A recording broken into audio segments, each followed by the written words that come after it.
हरिओम. मूलाधार साधनेतील आपल्या 4 महत्वाच्या पाकळ्यांमधली पहिली पायरी ती अर्थ, दुसरी पायरी ती धर्म, तिसरी पायरी ती काम आणि चौथी पायरी ते मोक्ष. काम या शब्दाचा अर्थ काय? तर प्रत्येक इंद्रियाला दिलेलं त्याचं सुख, म्हणजे त्याच्यासाठी असलेलं काम. डोळे घेतलेत तर सुंदर बघणं,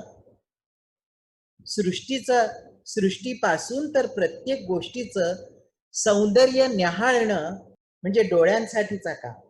सुंदर शब्द ऐकणं, एखादं अप्रतिम असं चांगलं गाणं ऐकणं, संगीत ऐकणं म्हणजे कानांसाठीचं काम. सुगंध घेणं, परमेश्वराच्या पूजेला आपण बसावं आणि धूप दीप करत असताना अप्रतिम सुगंध यावा, हा सुगंध म्हणजे नाकासाठीचं काम. मऊ गादीवर झोपायला मिळावं, तो मौसूत स्पर्श म्हणजे शरीरासाठी, आपल्या त्वचेसाठी, स्पर्शेंद्रियांसाठीचं काम. उत्कृष्ट प्रसाद भक्षण करायला मिळावा, त्याचं सुंदर गोड चव लागावी आणि त्या चवीत आपण हरवून जावं, हा जिभेसाठीचा काम. आणि सेक्स इंद्रियांसाठीचं काम. म्हणजे काम म्हटल्यानंतर एकाच विषयात गुंतू नका, तर काम म्हटल्यानंतर वेगवेगळ्या इंद्रियांना मिळणारं सुख, ज्यासाठी मनुष्य धडपडत असतो, त्याला काम असं म्हटलेलं आहे. आणि प्रत्येकच वेळेला तुमच्या लक्षात येईल की आपण या कामात गुंततो म्हणजे काय होतं, तर त्या इंद्रियांच्या सुखात गुंतत जातो. आपल्याला चांगलं चुंगलं खावंसं वाटतं, आपल्याला छान काहीतरी ऐकावंसं वाटतं, सुगंध घ्यावेसे वाटतात, सुंदर मऊ मुलायम बिछाण्यात झोपावंसं वाटतं. हे सगळं छान छान मिळणं म्हणजे इंद्रियांचं सुख. आणि मूलाधार साधनेमध्ये या इंद्रिय सुखाला अत्यंत महत्वाचं स्थान दिलं गेलेलं आहे. आपण बोलणार आहोत कुटुंब व्यवस्था आणि मूलाधार याबद्दल. पण अर्थ, धर्म, काम आणि मोक्ष या 4 महत्वाच्या पुरुषार्थांबद्दल बोलत असताना, मूलभूत गरजांबद्दल बोलत असताना, हा अत्यंत महत्वाचा भाग म्हणजे काम, ज्यातनं आपल्या देहाला, आपल्या शरीराला आनंद उत्पन्न होतो. या कामाची व्याख्या करत असताना त्या इंद्रियाला जे जे सुखमय वाटतं ते म्हणजे आनंददायी काम. आणि त्या आनंददायी कामामध्ये आपण हरवत जातो आणि प्रत्येक इंद्रियासाठी जे जे सुखावह असेल ते सुखावह आपण मिळवण्याचा प्रयत्न करत असतो. पण हे सगळं आपल्या शरीरासाठी झालं. सुख फक्त शरीरालाच हवं असतं की आत्म्यालाही हवं असतं, हा एक अत्यंत मोलाचा आणि महत्वाचा प्रश्न. आत्मिक सुखाची अनुभूती घेतली आहे का कधी? जर आत्मिक सुखाची अनुभूती घेतली तर या क्षणभंगूर सुखामध्ये आपण लिप्त राहणारच नाही. एखादा योगी असतो, तो तासन तास त्या ध्यानामध्ये हरवून गेलेला असतो. आपल्याला मात्र ध्यानाला बसायचा कंटाळा येतो, कारण आत्मिक सुखाची अनुभूती आपण घेतलेली नसते. आणि आत्मिक सुखाची अनुभूती घेतलेली नसल्यामुळे फक्त शरीराच्या इंद्रियाला मिळणारी सुखच आपल्या परिचयाची असतात आणि मग फक्त इंद्रियांच्या सुखामध्ये आपण लिंपित होत जातो. आत्मिक सुखाची भावनाच कधीतरी हरपायला लागते. आत्म्यालाही सुख मिळू शकतं, ही गोष्ट खरं तर आपल्याला मान्यच होत नाही, कारण त्या गोष्टीचा कधी अनुभवच घेतलेला नसतो. मग आत्मिक सुख जर प्राप्त करायचं असेल तर ते कशातून प्राप्त होतं? साधनेला बसल्यानंतर, परमेश्वराचं नामस्मरण केल्यानंतर, ध्यानाला बसल्यानंतर, सद्गुरूंच्या आशीर्वादाने ध्यानमग्न झाल्यानंतर की आणखीन कशा. तर ज्या वेळेला आपला देह मूलाधाराच्या अवस्थेत असतो आणि आपला आत्माही मूलाधाराच्या अवस्थेत असतो, त्यावेळेला आत्मिक सुखाची अनुभूती ही 4 पाकळ्यांमध्ये विभागली जाते. खूप महत्वाचं आहे हे. आपली आत्मिक सुखाची व्याप्ती ही 4 पाकळ्यांमध्ये व्यापली जाते. अर्थ, धर्म, काम आणि मोक्ष. ज्याप्रमाणे पैसा भरपूर कमवायला लागला आणि त्यातनं आर्थिक समृद्धी येत गेली, पण पुरेसा पैसा हातात असला की एक सुख मनाला लाभतं. असंच पैशाच्या सुखाबरोबर समाजामध्ये वावरत असताना जेव्हा समाजामध्ये तुम्हाला सन्मान दिला जातो, त्याचं एक सामाजिक सुख वेगळंच असतं. आणि या सामाजिक सुखापलीकडे जाऊन ज्या वेळेला आपल्याला कुटुंबामध्ये अत्यंत आदराचं स्थान मिळतं,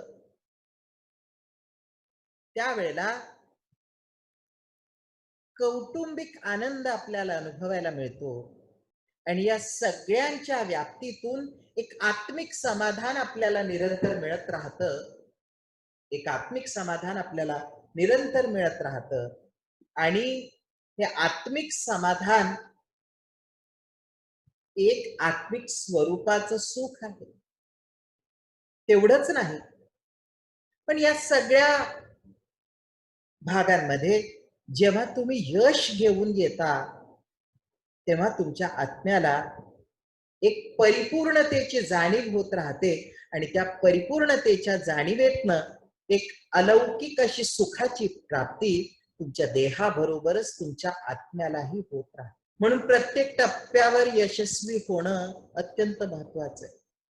नुसतंच खूप पैसा कमावला, खूप श्रीमंत झालं म्हणून तो व्यक्ती सुखी झाला असं होत नाही.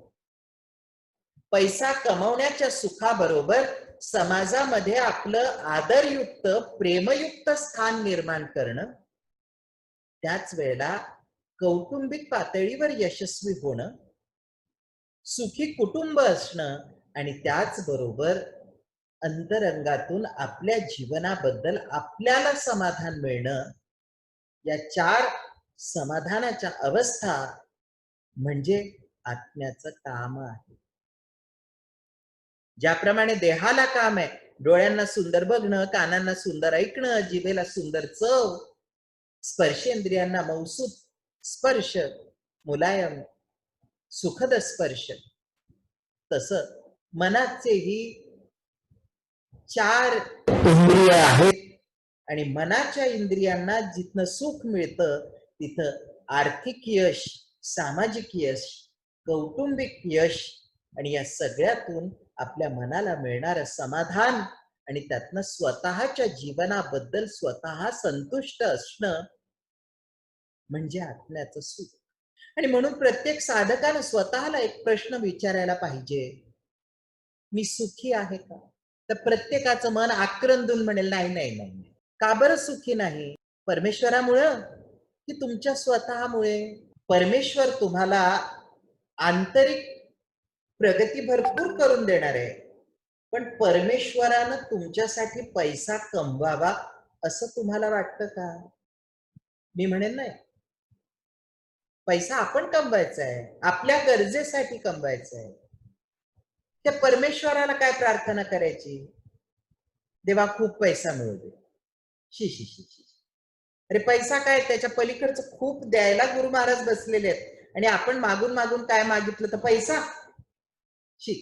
सुखाची कल्पना काय आणि स्वतः सुखी असण्याची कल्पना म्हणजे काय? स्वतःलाच विचारा. कर्ज करून ठेवलंय, घेणेकऱ्यांचे फोन येत आहेत, ते त्रास देत आहेत आणि आपण चिंताक्रांत आहोत. चिंताक्रांत आहोत कारण लोकांना पैसे द्यायचे किंवा पैसे पुरत नाहीयेत. ही परिस्थिती काय परमेश्वरानं तयार केली आपल्यासाठी की आपणच आपली तयार करून घेतली? मग पैसा नाही किंवा अडचणी आहेत म्हणून मी सुखी नाही असं जर तुम्ही म्हणत असाल तर स्वतःची फसगत करता आहात. मला तुमच्याशी याविषयी आज गुरु महाराजांनी जे सांगितलंय ते अत्यंत महत्वाचं आहे आणि मला तेच तुमच्याशी आज बोलायचं आहे की तुम्ही स्वतःच्या सुखाच्या दृष्टीनं काय विचार करता आहात. एक प्रश्न स्वतःला विचारायचा आहे की मी खरंच सुखी आहे का. नाही नाही असं जर उत्तर आलं तर आता या दुःखाची फोड करायची आहे बरं का. या दुःखाला 4 विभागांमध्ये विभाजित करायचंय. अर्थ, धर्म, काम आणि मोक्ष. अर्थ म्हणजे तुमच्या पैशाच्या ज्या ज्या स्वरूपाच्या अवस्था आहेत तिथं. धर्म म्हणजे सामाजिक अवस्था, काम म्हणजे कौटुंबिक अवस्था आणि चौथी आपली आत्मिक अवस्था मोक्ष. आणि या दुःखाचं आता विभाजन करायचं बरं का. आर्थिक कंपार्टमेंट मध्ये जायचं आणि स्वतःला विचारायचं पैशाच्या दृष्टीनं संतुष्ट आहेस का. नाही. बरं नसू देत. का बरं नाहीस. कारण पैसा कमी मिळतो. बरं किती मिळावा असं तुला वाटतं. मी हे जे प्रश्न विचारतोय ना हे अत्यंत महत्वाचे आहेत. हे जेव्हा आपण युट्यूबला जाऊ तेव्हा युट्यूबला टाकल्यानंतर परत ऐका आणि त्या प्रत्येक प्रश्नाचं विश्लेषण करा. तुमच्या दुःखाचं निराकरण करण्यासाठी परमेश्वराला जी प्रार्थना करतो ना आपण हात जोडले की भगवंता सुखी ठेव. म्हणजे काय कर. दुःख हरण कर. म्हणजे काय कर. तुमचं दुःख काय आहे तुम्हाला कळलंय का. नाही. मग काय मागताय परमेश्वराला. पहिले स्वतःचं दुःख जाणून घेतलं पाहिजे आणि एकदा आपलं दुःख काय आहे हे कळलं की मग परमेश्वराची प्रार्थना करता येईल की बाबा रे हे दुःख आहे हे होऊ देऊ नकोस. नाथ संप्रदाय हा अत्यंत महत्वाचा असा संकल्प अधिष्ठित संप्रदाय आहे आणि तो म्हणतो की स्पष्ट पहिले तुम्हाला तुमचं कळू देत. एकदा कळलं की मग संकल्प करा की तुम्हाला नेमकं काय हवं. सुख हवंय ना. मान्य. म्हणजे काय हवंय असा प्रश्न स्वतःला विचारा. मिनिटभर थांबा आणि विचार करा. म्हणजे नेमकं काय हवंय. आज एक काम करा. एक वही घेऊन बसा आणि रात्री आपण गुरु महाराजांना सांगू तुम्हाला हवं ते मिळू देत. गुरु महाराज उदंड आशीर्वाद देतील तुम्हाला आणि तुमच्या मनात असेल ते पूर्ण होईल. मी खात्रीपूर्वक सांगतो. पण वही घेऊन बसा आणि भरभर लिहा की तुम्हाला सुखी राहायचंय. म्हणजे नेमकं काय हवं. परमेश्वराला तुम्ही जे मागताय ना की परमेश्वरा मला सुखी ठेव पण तुम्हाला माहिती नाहीये की तुम्हाला सुख म्हणजे नेमकं काय हवं. ही वेग मागणं सोडून द्या आणि नेमकं मागायला शिका. नेमकं जर मागायचं असेल तर परमेश्वराला प्रश्न सांगताना परमेश्वराला सांगत असताना तुमच्याकडे उत्तर हवं की तुम्हाला सुख म्हणजे नेमकं काय हवं आहे. आणि जर उत्तर देता आलं नाही तर थांबून घ्या. मग पहिल्यांदा तुम्हाला काय काय दुःख आहे ते समजून घ्या. एकदा दुःख समजायचा विचार केला की तरी कळणार नाही की तुम्हाला नेमकं कसलं दुःख आहे. नाही कळत ना. मग या दुःखाला 4 भागांमध्ये आता विभाजित करून टाका. अर्थ, धर्म, काम आणि मोक्ष. बघा किती सुंदर आता जीवनाचा कन्सेप्ट होत चाललाय. वेग काही बोलायचं नाही. जे बोलायचं ते मुद्देसूद आणि स्पष्ट असायला पाहिजे. स्पष्ट बोलता आलं तर स्पष्ट विचार करता येतात आणि स्पष्ट विचार असले की यश आपोआपच येतं असं साक्षात दत्तप्रभू सांगतात. आणि ह्या दत्तप्रभूंचाच आशीर्वाद जर पाठीशी असेल तर स्पष्ट विचार करता आला पाहिजे. दत्तप्रभूंना सांगायचंय हो आणि दत्तप्रभूंना सांगितल्यानंतर ते ऐकणार आहेत आणि आपल्याला वरदान देणार आहेत. मग दत्तप्रभूंना विचारायचं की प्रभू मला सुख हवंय. म्हणजे दुःख नाहीसं व्हायला हवंय.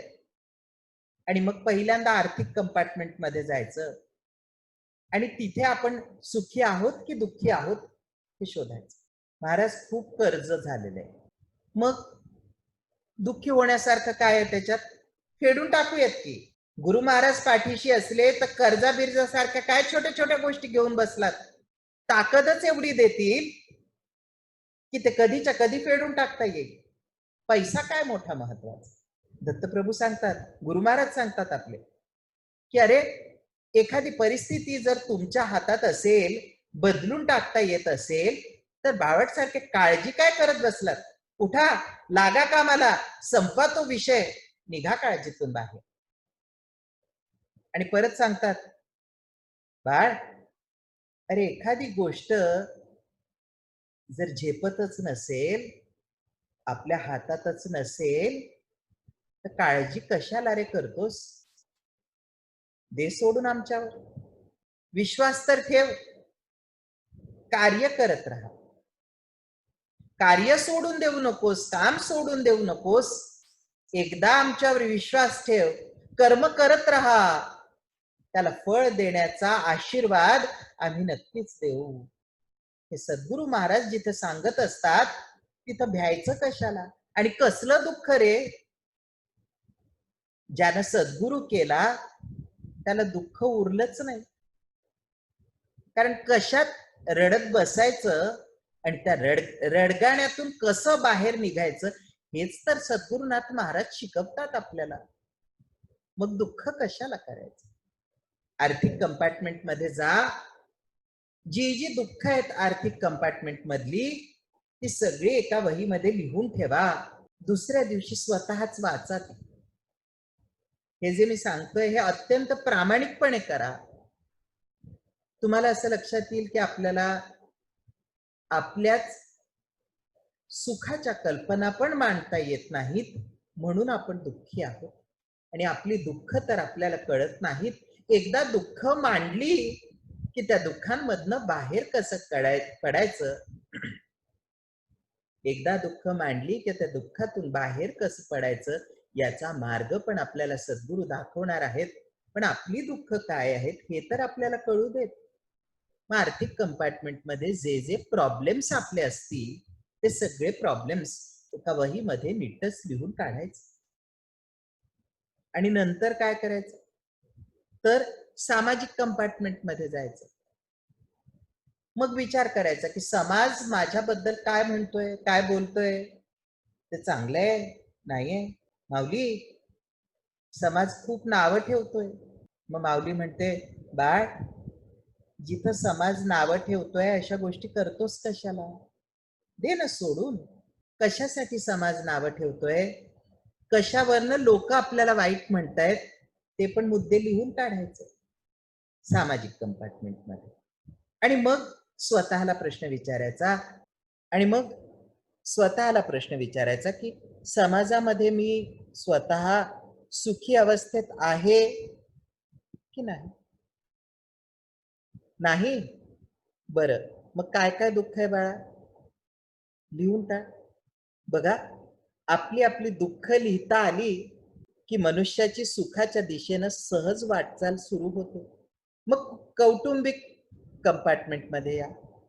कौटुंबिक कंपार्टमेंट मध्ये आल्यानंतर स्वतःला पुन्हा तोच प्रश्न विचारा की कौटुंबिक अवस्थेमध्ये मी सुखी आहे की नाही? नाही. मग काय काय दुःख आहेत कौटुंबिक अवस्थेमध्ये?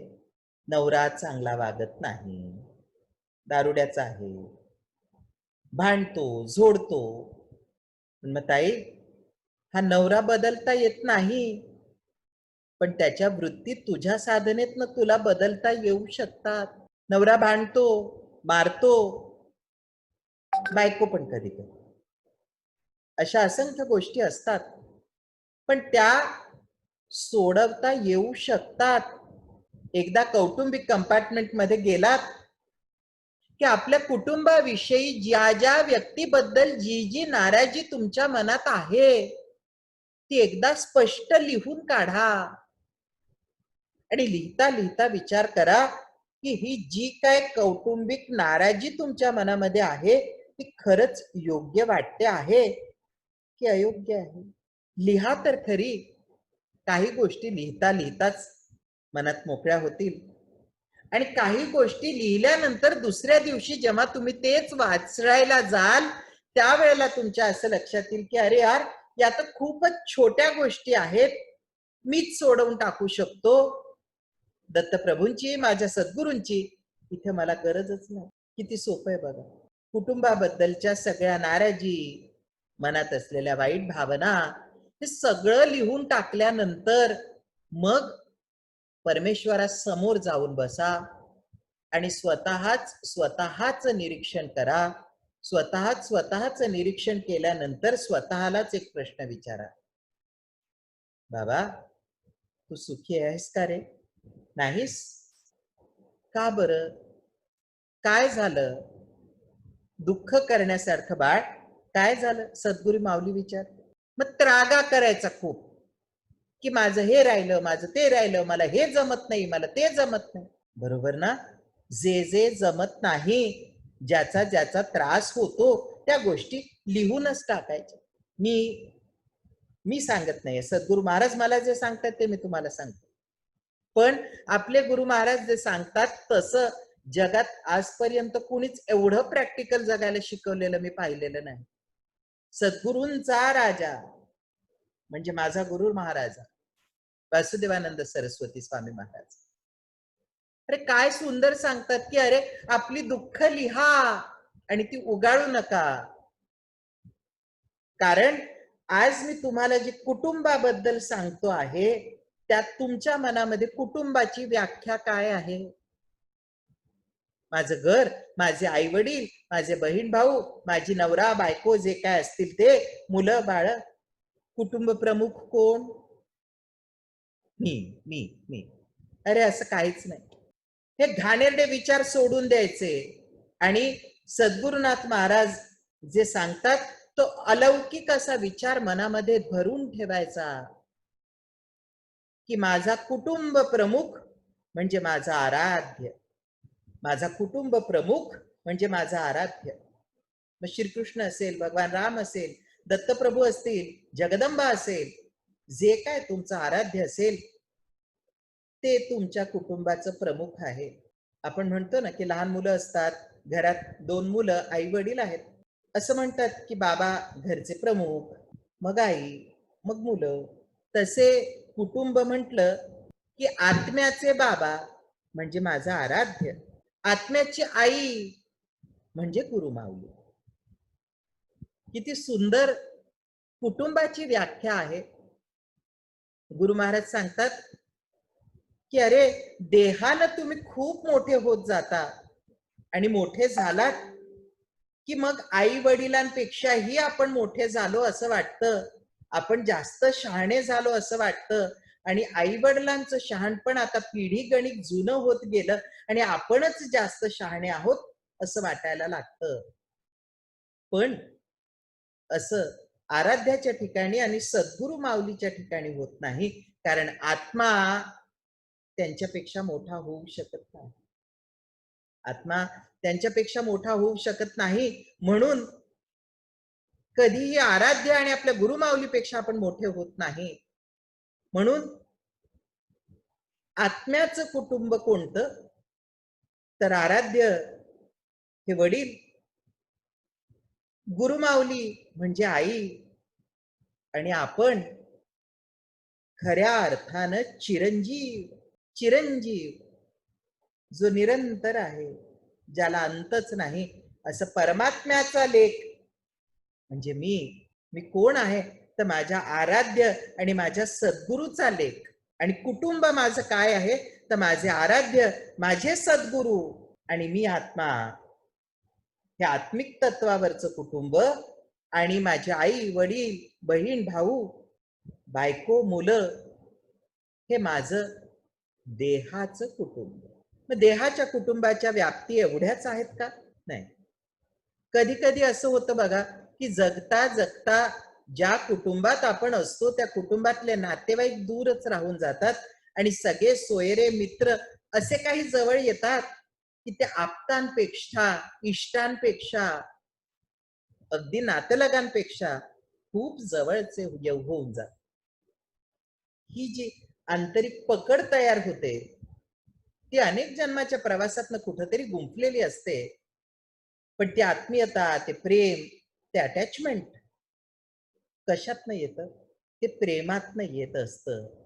आणि मग तिथे कुटुंबाची व्याख्या आणखीन मोठी होत जाते.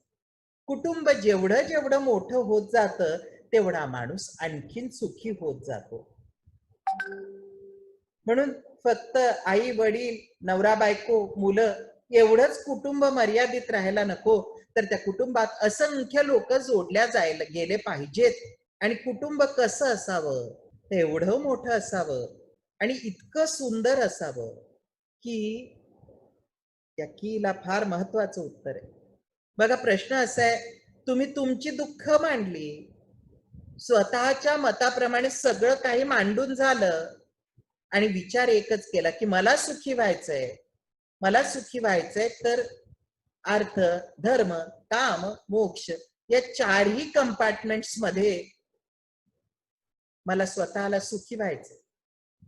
या 4 कंपार्टमेंट्स मध्ये सुखी होत असताना आता प्रश्न एक महत्वाचा असा येतो की त्याच वेळेला जिथं तुम्ही काम करता ते आर्थिक कंपार्टमेंट, जिथे जगता ते सामाजिक कंपार्टमेंट, जिथं राहता ते कौटुंबिक कंपार्टमेंट, या तिन्ही कंपार्टमेंट मधले लोक तुम्हाला चांगलं म्हणतात का? याचा विचार करा की आज मी देह ठेवला, मी राहुल फाटे म्हणून आज जर देह ठेवला तर काय घडेल? तर मी म्हणेन हजारो लोक असे असतील ज्यांच्या डोळ्यात पटकन एक पाण्याचा थेंब येऊन जाईल.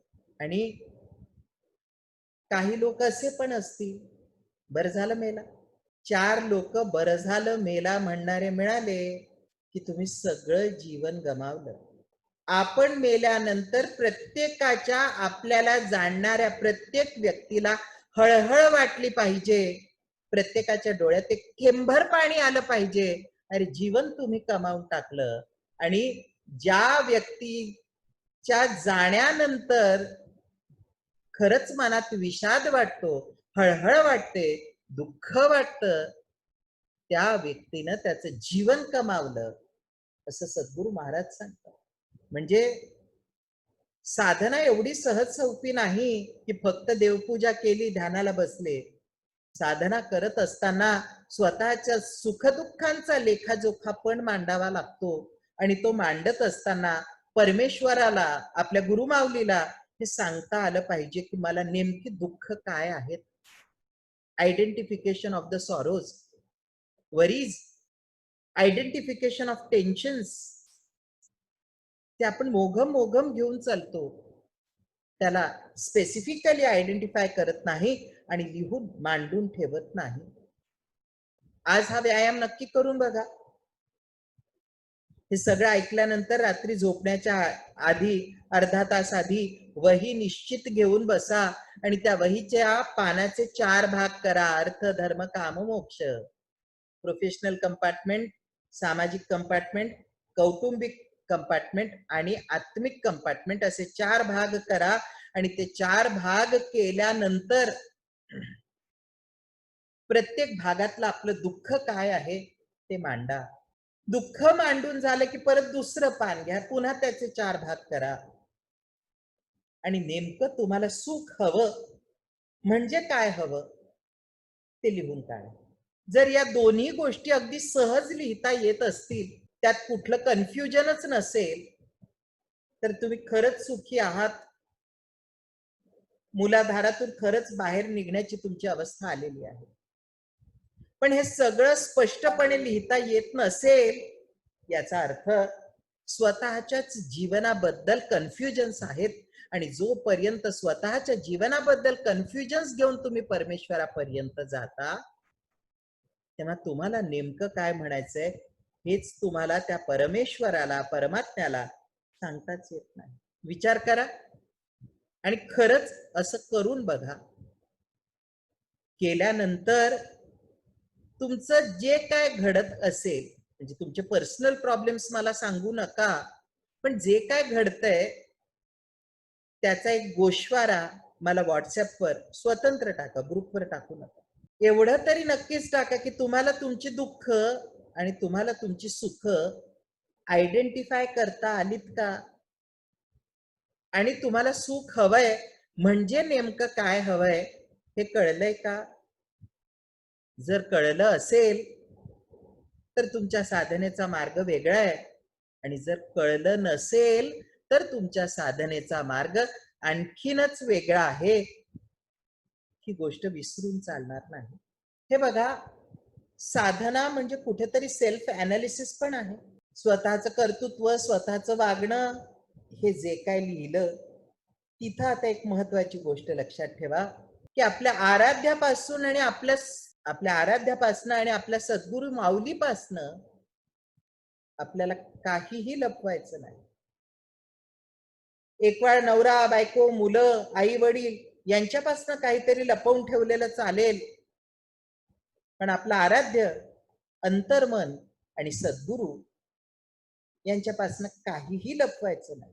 ज्या दिवशी आपला आराध्य आणि आपल्या सद्गुरूंची एकात्मता साधता येईल, मनातलं दुःख, मनातले प्रॉब्लेम्स हे आपल्या सद्गुरूंना स्पष्टपणे सांगता येतील, त्या दिवशी तुम्ही स्वतःच्या मनाला घातलेले बंध तोडून अंतर्यामी ते परब्रह्मी असा तुमचा प्रवास सुरू झाला असं म्हणायला हरकत नाही.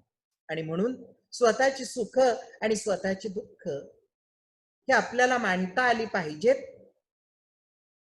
संकल्प जर करायचा असेल तर संकल्प करण्यासाठी मला नेमकं काय करायचं आहे हे समजून घेण्यासाठी माझी सुखाची अवस्था म्हणजे काय, माझी सुखाची कल्पना म्हणजे काय, आणि माझी दुःख ती काय आहेत, हे जर तुम्हाला आयडेंटिफाय करता आलं, एकदा हे लिहिता आलं, की मग एकच करायचं, दुःख संपवण्याचा प्रयत्न करायचा आणि सुखाच्या मार्गाने चालायचा प्रयत्न करायचा.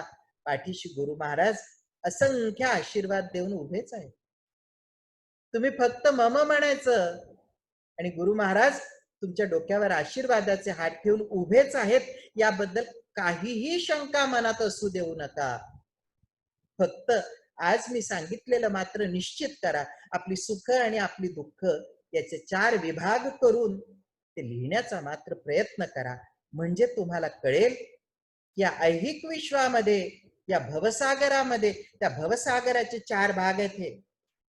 आणि या 4 भागांमध्ये जेव्हा तुमची सुख आणि दुःख विभागली जातील, तेव्हा तुम्हाला स्वतःला तुमच्या प्रश्नांची उत्तरं सापडायला लागतील. आणि एक अवस्था अशी येईल, तुम्ही म्हणाल गुरु माऊली माऊली अगं दुःखच उरली नाहीत. काय सांगू? ती अवस्था येणं म्हणजे मूलाधारातून बाहेर पडणं. हे सगळं जे आपण मूलाधाराबद्दल बोलतोय, साधनेबद्दल बोलतो आहे, हे सगळं अचीवमेंटच्या लेवलवर गेल्यानंतर एकच गोष्ट, की काय प्राप्त करायचंय, एक अशी अवस्था, मनाची अशी अवस्था जिथं पोचल्यानंतर असं वाटेल की परमेश्वरा अरे केवढा भाग्यवान, गुरुमाऊली अगं तुझ्या आशीर्वादानं केवढं भाग्य लाभलं की आज मला दुःखच उरली नाही. देह ठेवण्याआधी साधनेच्या मार्गाने चालता चालता दुःख संपवता आली पाहिजे. दुःख संपतील कशी, हा पुन्हा एक अत्यंत महत्वाचा आणि मोलाचा प्रश्न आहे, की दुःख संपतील कशी. तर गुरु महाराज म्हणतात एक्सेप्टन्स मधून. हे जे मी सांगतोय हे किती महत्वाचं आहे बघा. एखादी मुलगी, एखादी स्त्री खूप दुःख करत असते की नवरा खूप दारुड्याचा आहे, सतत दारू पितो, सतत भांडतो, सतत मारझोड करतो. अवस्था वाईटच आहे. पण तिला सांगा दे ग सोडून, 56 मिळतील दुसरे. अगं मार काय खाते, धर गचंडी दे झोडपून तू पण त्याला. ऐकतेस काय, कर पोलीस कंप्लेंट.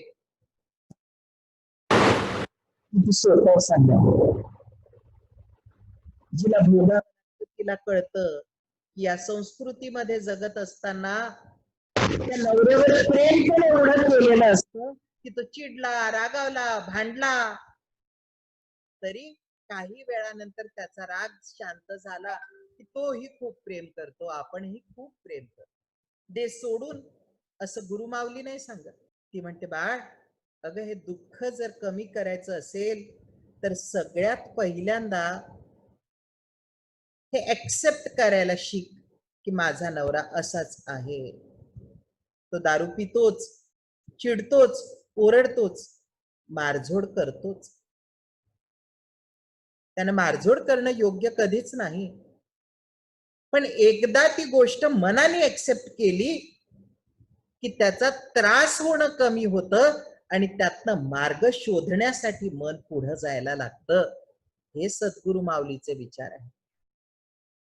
तुम्हाला गंमत वाटेल पण हे इतके मोलाचे आहेत की पहिल्यांदा जी परिस्थिती आहे ती प्राप्त परिस्थिती एक्सेप्ट केली की हो ही अशी आहे, तर त्याचं दुःख आणि यातना संपतात आणि त्यातनं मार्ग काढण्यासाठी तुमची वाटचाल पुढे सुरू होते.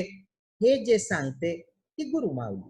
आणि फोनवर रोज सकाळी बोलल्यानंतर, हा काय म्हणाली मग सासू आज? चहा कुणी केला ग? तूच का? हा, तुझ्या सासूला नुसतं पसरायला आवडतं. ही माऊली. आई आणि बाळ, अगं सासूबाईंना चहा करून दिलास? वय झालंय त्यांचं, नुसतं काम तुझ्याकडनं होईल तेवढं त्यांच्याकडनं होणार नाही. आणि अपेक्षा काय करतेस ग? एक कपभर चहा रोज सासूला दिला म्हणून काय चुकलं? ही गुरुमाऊली. हे फरक हा लक्षात घ्या आणि मग लक्षात येईल की आराध्य गुरुमाऊली आणि आत्मा हे एक कुटुंब आणि आई वडील नवरा बायको मुलं बहीण भाऊ हे एक दुसरं कुटुंब. त्या आराध्याला त्या गुरुमाऊलीला या ऐहिक भवविश्वातल्या कुटुंबामध्ये एकत्र करून आणता आलं की आईनं सांगितलं, काय ग रोज सासूला चहा करून देते, करू दे आज तिला. गुरुमाऊली मागणं सांगते, नाही ग तूच दे, बघ काही दिवस जातील आणि त्या सासूलाच वाटेल की रोज हीच बिचारी मला चहा देते. एक दिवस असा निश्चित येईल की तीच तुझ्यासाठी चहा घेऊन नक्कीच येईल. तुझं खटकन दुखलं तर तिला आई एवढ्याच यातना नक्कीच होतील. बाई माणसं जोड, थोडस झिजलं तर काही फरक पडत नाही. आईलाच अंतर्मनातनं जेव्हा दुसरी आई उत्तर द्यायला लागते तेव्हा सद्गुरु माऊली आपल्या अंतर हृदयामध्ये जिवंत झाली असं समजायचं. आणि सद्गुरु माऊली आणि आराध्य ज्या कुटुंबात एकरूप झाले ते कुटुंब हे सुखाचं कुटुंब झालं, कुटुंबच सुखाचं झालं. आणि मग या वाटेनं एक्सेप्ट करत गेलं की दुःख काय आहे, तर त्या दुःखाच्या यातना कमी होतात आणि त्या दुःखातनं बाहेर कसं पडायचं याचा मार्ग आपल्याला सापडायला लागतो. हा सद्गुरु माऊली सद्गुरु दत्तात्रेयानं दाखवलेला मूलाधार चक्रातून बाहेर पडण्याचा अत्यंत सुंदर मार्ग. आणि म्हणून माऊली करायचं काय आहे, तर आज पहिल्यांदा दुःख लिहायची आहेत आणि मग आपली सुख लिहायची आहेत. आणि मी विश्वास देतो गुरुमाऊलीचे आशीर्वाद सतत पाठीशी आहेत. सगळी दुःख सुखामध्ये निश्चित परिवर्तित करता येतील. एक दिवस असा येईल माऊलीला सांगू, माऊली आता दुःख उरली नाही, सगळं सुखमय झालंय, आता घेऊन चल. अवधूत चिंतन श्री गुरुदेव दत्त परमहंस परिव्राजकाचार्य श्रीमद वासुदेवानंद सरस्वती स्वामी महाराज की जय.